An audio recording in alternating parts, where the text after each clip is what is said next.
Step number one, you must pick the right time frame to trade. Using the 8 to 12 bar theory, how long do you want your money exposed to the possibility of danger? I teach my traders to be in and out within 20 minutes, more or less. That means that for us, the 2-minute time frame is superior. It gets us our money inside of 16, 20 minutes, more or less. There are traders, guys, who are trading with the wrong time frame. The time frame may not match their personality, may not match their trading style, their trading approach or tactics. The trading time frame can be, you can be actually good at what you do, but apply that goodness to the wrong time frame, and you're still behind the 8 ball, as it will. You have to choose the right time frame. Now, if you followed my work for any period of time, I require that my traders trade off of 2 dominant time frames. From a charting perspective, they're going to view and take their trades based on a 2-minute chart and or a 5-minute chart. So everything that I teach you to identify today, I want you to think we're going to identify these events on a 2-minute chart or a 5-minute chart. I want to explain quickly why I prefer traders to trade on a 2-minute time frame, because I use the 8 to 12 bar approach to trading. So what does that mean? Your average trade is going to last between 8 to 12 bars. Now think about this, 8 to 12 bars, which means that if you're trading a 2-minute time frame, then your average trade is going to be anywhere between 16 minutes, 20 minutes. You follow what I'm saying? So you use that 8 to 12 theory, and if your goal is to swing trade, for instance, over several days, you're not going to use a 2-minute chart. But if your goal is to trade the open of the market, which lasts anywhere between 20 and 30 minutes, the 2-minute time frame is perfect. The 5-minute is okay, but the 5-minute using 8 to 12 bars throws you past the open. All right? So the 2-minute time frame is the superior time frame for a specific approach. I also like the 2-minute time frame, meaning that you look for your trades on a chart where every bar represents 2 minutes, 2 minutes of trading. The other reason is because a bigger time frame slows your experience building down. So your trades come less frequently using a 5-minute chart or 15-minute chart. That's another reason why I predominantly like the 2-minute time frame, right? It's small enough to give you a constant, frequent flow of trading opportunities without being too close to the noise. I don't like the 1-minute chart very much, and I certainly don't like the tick chart. I think that's a little too close to noise. So the 2-minute is a little further away from noise. It's fast enough to give us a constant flow of trading opportunities without being mired in the minutia. All right? So the 2-minute time frame is the big winner for me. You can use the 5-minute time frame. Our trades are going to last anywhere between 15, it's more or less 16 minutes, 20 minutes, 22 minutes sometimes, 18 minutes sometimes, 16 minutes sometimes. It's a general guideline, but that is the sweet spot of short-term oriented trading. Go to a longer time frame or a bigger time frame, and your trades on average are going to last longer. 90+% of my traders predominantly trade off of the 2-minute time frame. We have to choose the right moving averages. Now, if you followed my work for any period of time, you know the two dominant moving averages I need you to have on every single chart you ever look at is the 20-period simple moving average and the 200-period moving average. You will never look at a chart, no matter what time frame. It could be a 2-minute, it could be a 5-minute, it could be an hourly, it could be a daily, it could be a weekly, it could be a yearly. I don't care what time frame you're looking at. You are to never look at a chart without the 20-period moving average and the 200-period moving average. I don't consider a chart unless these two moving averages are superimposed on the chart. All right? That's how important they are.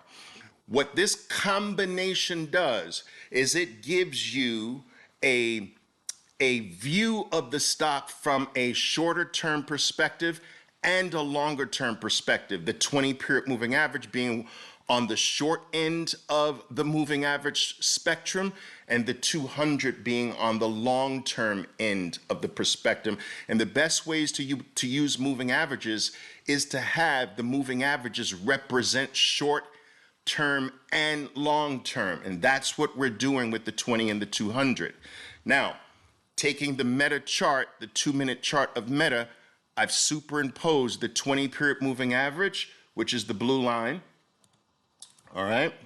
I know for some of you this might be basic, but it's necessary to lay the basics down. 20-period moving average, and of course, the overhead red is your 200-period moving average. Now, a lot of people say, Oliver, what style of moving averages do you like? Simple, exponential, weighted, triangular? I have found no evidence whatsoever that the sexier varieties of moving averages are any more superior than the simple. So whenever I'm given a choice, I defer to the simple. All right? So these are simple moving averages, not exponential. If you like exponential, it's not that big of a deal. Then use exponential. But simple moving averages are what I use. All right? So this is how you will view every single chart for the rest of your life. You will view it through the eyes of the 20-period moving average and the 200-period moving average. These moving averages serve as the basis for a lot of trading activity. Don says he gets trending and wide state confused. Not quite sure why. Now, what you're looking at, guys, is Apple. Let me just pull up a 2-minute chart because we predominantly do our income-based trading off the 2-minute chart. Now, I want you to state is rather simple. We've got the 20-period moving average here, right? And we have the red is the 200, right? Now, if you look to the left-hand side of the chart, where are those two moving averages relatively close together and relatively flat? So close and flat, not exactly flat. Let's not be ridiculous, but just close and relatively flat right here. So you got close and relatively flat. Where on this chart are they relatively wide apart? Here. All right. So if you were to compare the distance here from the distance here, you would see that this is much wider than this. Many of these circles can fit inside of this big circle. Okay. So narrow state is here. Wide state is here. It's very simple. Okay. Now, trending is different. Trending is different. Trending is what happens between the narrow state and the wide state. Do you understand? So here is narrow state. Now this happened in the form of a gap. So here is wide state. Let's do it like that. Narrow state, wide state, and trending will tend to happen to get you to from narrow state to wide state, you have to trend there or gap there, okay? But when it doesn't gap there, it trends there, okay? So if we look at, here is, sure, what the heck happened there? Oh, okay. Here is, now you can see your 20-period moving average is trending. Now, the most powerful trend, guys, is more or less a 45-degree angle of your 20.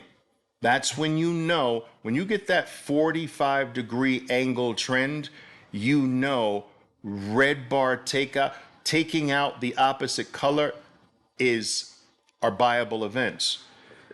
So you could take out the opposite color, take out the opposite color, take out the opposite color, take out the opposite color, take out the opposite color, take out the opposite color until that changes.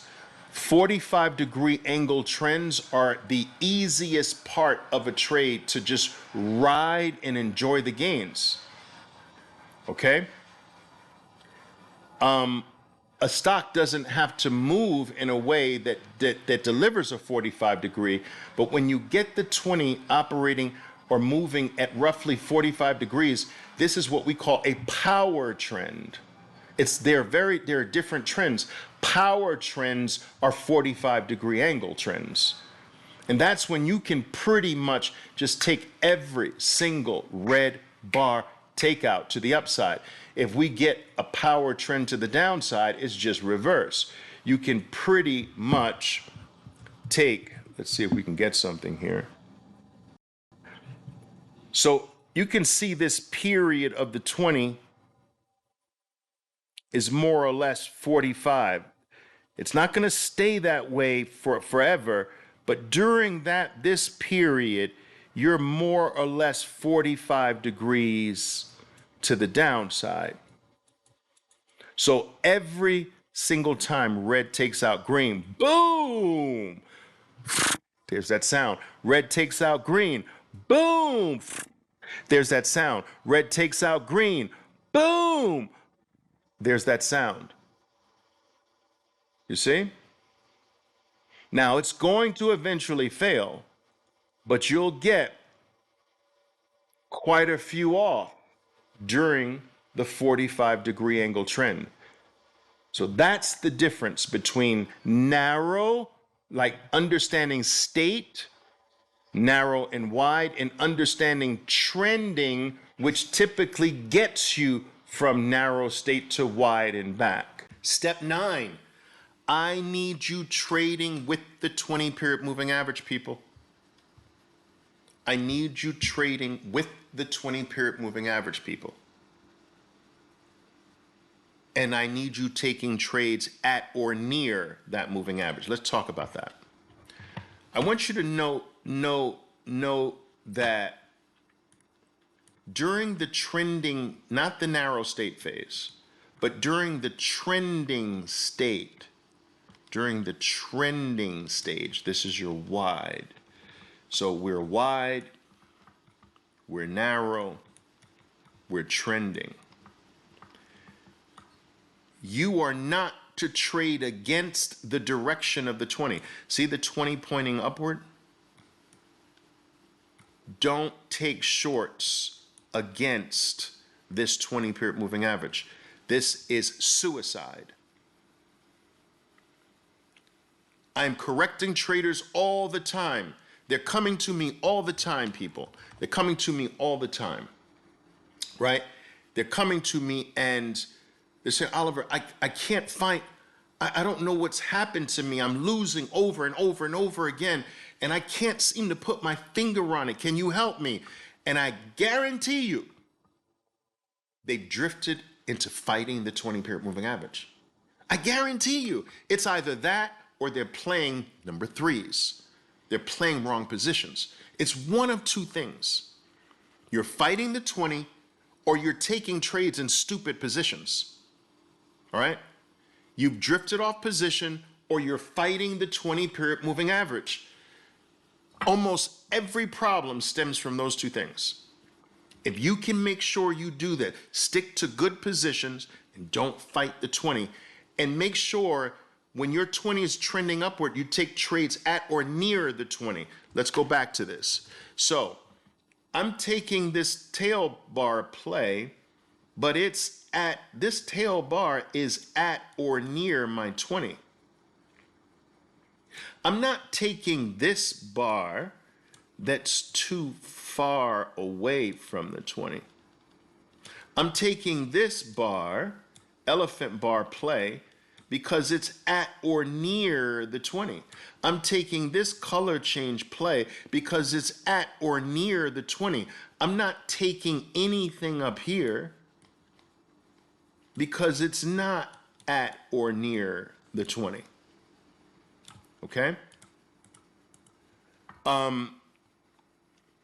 But don't fight the 20. And when the 20 is trending, only initiate trades that are close to the 20 when it starts to trend. Okay, it's very important.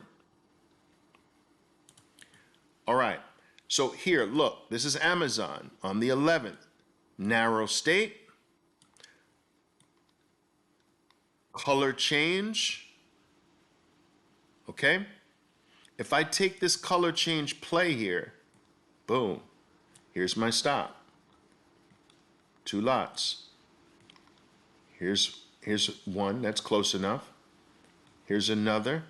Here's red taking out green near, look, this bar is near the 20. This green is being taken out by that red right there. It's near the 20. This red is taking out that green right there, not that far from the 20. I wouldn't do it down here. So if red, for instance, was taking out this green bar there, I would not take this one. Why? Because that is far from the 20. Okay? Don't forget that once you start getting wide, the odds of your plays working get smaller, lower odds when you're wide. All right? So it's always coming out of narrow, some trending, but once you go wide, that's beach time. Okay, so we largely play these two zones and we're done. This is what I want you to be able to do, people. I want you to be able to play these two zones and be done, finished, gone, beach.